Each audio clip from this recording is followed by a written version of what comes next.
see, obviously we are set up still at home, so obviously this isn't the salon environment I would have liked to have, you know, spoke to you guys about, but right now we are concentrating obviously on the heaters. So the main thing we need to focus on right now are these bad boys here. I use the HIVE Digital. I find that the digital heaters are the best heaters out there. I prefer the fact that I have a lot of control over the consistency of my wax and the temperature of the wax by just obviously adjusting the heat digitally. So as you can see, this is the HIVE Digital. They go into the mains by using your plug. You can see a little switch down here, which obviously just switches it on and off.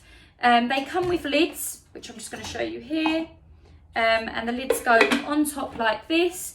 What I always find is a nice way to get your wax in these heaters is by obviously removing the lid, putting your wax within the tin here, which you get like a bucket that comes with them, and you can buy these separate extra ones. As you might have noticed, I've got two, but on a professional level you need to have obviously more than one heater on the go for the different types of waxes that you use. But just for somebody who's waxing from home, just the one heater is fine, but you will need to get hold of some maybe more tins or buckets, which most brands, whichever one you choose to use, you should be able to buy the inner tins separately. If you are struggling to get hold of any other inner tins, or maybe you don't want to spend as much on them, then just get in a pack of disposable waxing pots. That's what they are basically. They can be reheated more than once. I think you get probably maybe 5 or 6 reheats with them before you need to chuck them. They're a nice size for somebody who's home waxing, but they can also go inside. So you just remove the tin and then you replace it with obviously the disposable pot like that. And that disposable pot then gives you the flexibility then to then heat up several different waxes that you might be trying out. And then you can just put them with maybe a little bit of cling film or something, or foil over the top to stop dust getting inside for when you want to reuse them again. But at the moment I'm just going to demonstrate with the bucket obviously on top. This is what comes with it. What I would do is then turn it on, whack the heat right up to the full 90, which is the hottest that it goes to by using the arrows here. I would then put in my wax that I use. Now again, I obviously recommend this wax, but there are other brands out there. Majority of them, when it comes to hot wax, come in the form of beads that you'll be able to see there, wax beads. You can fill your bucket right up to the top. There is no harm. You don't need to pour in a little bit at a time just for the wax that you might be using, because that's quite hard to sort of work out what amount you're going to need to use. So it's probably better just to fill it up right up to the top. Obviously, if you're not going to contaminate the wax in any way, then it doesn't matter, because if you don't use it, you just switch it off at the wall and then let it set in the heater. Keep the lid on, obviously, when you're not using, and then when you're ready to use again, just switch it back on at the wall, turn it back on to full 90, and it will remelt everything that's inside. So once you put your wax beads in, you want to get it up to 90, like I said, melt it all the way down to so there's no beads, so it's basically into like a liquid. And then we want to cool it down. Now, if you're using the HIVE Digital, I would say half an hour to this wax if it was filled up to the top, and that will melt everything down in there. Then I would cool it down. Now, using this wax brand here, I recommend to use this at 59. That's like the perfect temperature and perfect consistency for this brand of wax here in this heater.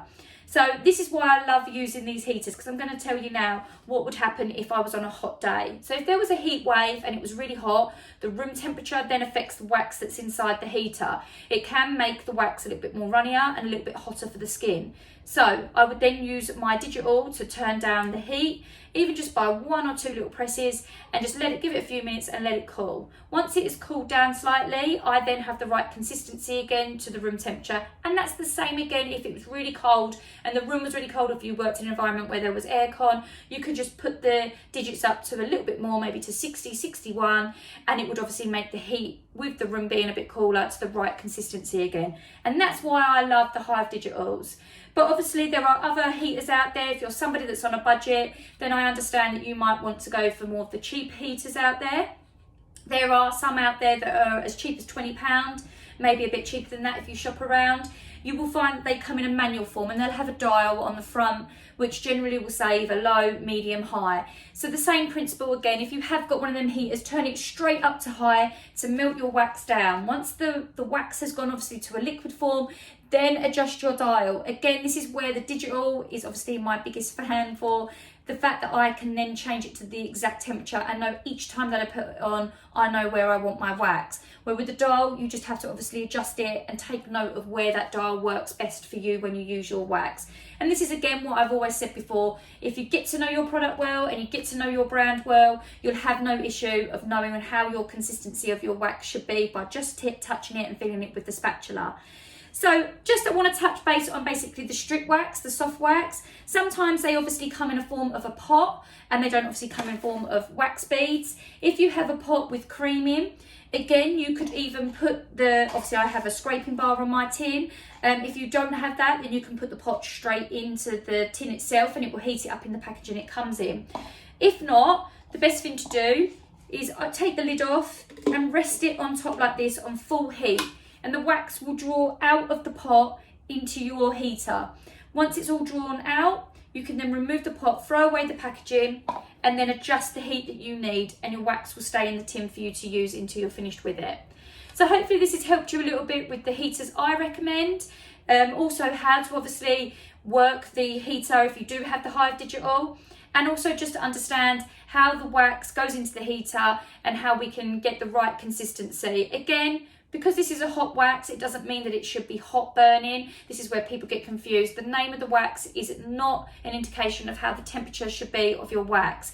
It is just the name. Any wax that you use, whether it's soft wax, hard wax, it should never be burning hot, because we take then the risk that we're going to burn our skin, which obviously will cause a lot of pain and discomfort. It should feel warm but never burning hot. So if you're ever unsure of the temperature of your wax, no matter what brand you use, always get in touch with the manufacturer and they will help you and advise you on what they recommend with the heater that you are using. Thanks for watching today, guys. Please hit subscribe. Any questions you've got, throw them down in the comments box for me. Let me know maybe what heaters you recommend, maybe what ones you're using, or if you have gone and got the HIVE Digital, what do you think of it? Or maybe you want to know a little bit more about what to do when cleaning your pot or anything like that. If there's anything you're struggling with, please hit away with some questions for me and I'll make sure I answer them on maybe another video. Thank you for those that have already subscribed. Peace and love, guys. See you on the next one.